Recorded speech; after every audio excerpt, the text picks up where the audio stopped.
Well, we continue to learn more about Canada's first presumptive case of the coronavirus, and here's what we know so far about the Toronto patient. Now, he is a man in his 50s whose name has not yet been released, but he did travel from Wuhan, China to Toronto by way of Guangzhou. He landed in Canada on Wednesday aboard China Southern Airlines flight CZ311. Lab results to confirm the case are expected in the next 24 hours.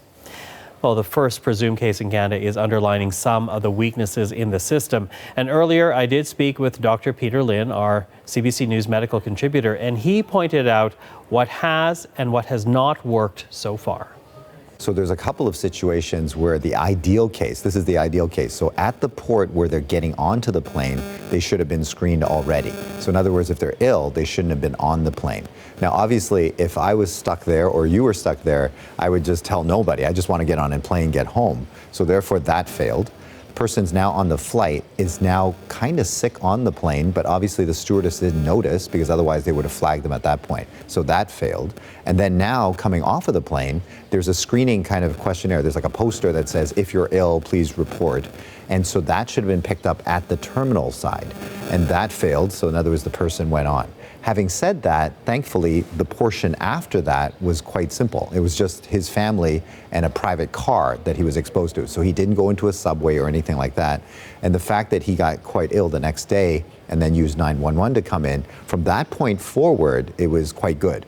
In other words, the protocols kicked in, the EMS people knew what to do, the hospitals were on alert. So at least that portion of it was good. So there's at least a few places where we have to kind of tighten things up. Otherwise, we're going to get more and more cases of people ending up at home and then relying on the person to contact the healthcare system. We heard from the officials they are looking for people within a 2-meter radius of the plane, but is that enough given the fact that they shared the flight number? We're talking about CZ311, so this is South China Airlines that landed in Toronto on Wednesday. Why just limit to that 2-meter radius? Why not just contact everybody on that plane? Yeah, and that's a good point, because what they're thinking is that when I sneeze, these water droplets that carry the virus is sort of going to drop out at around 3-4 feet.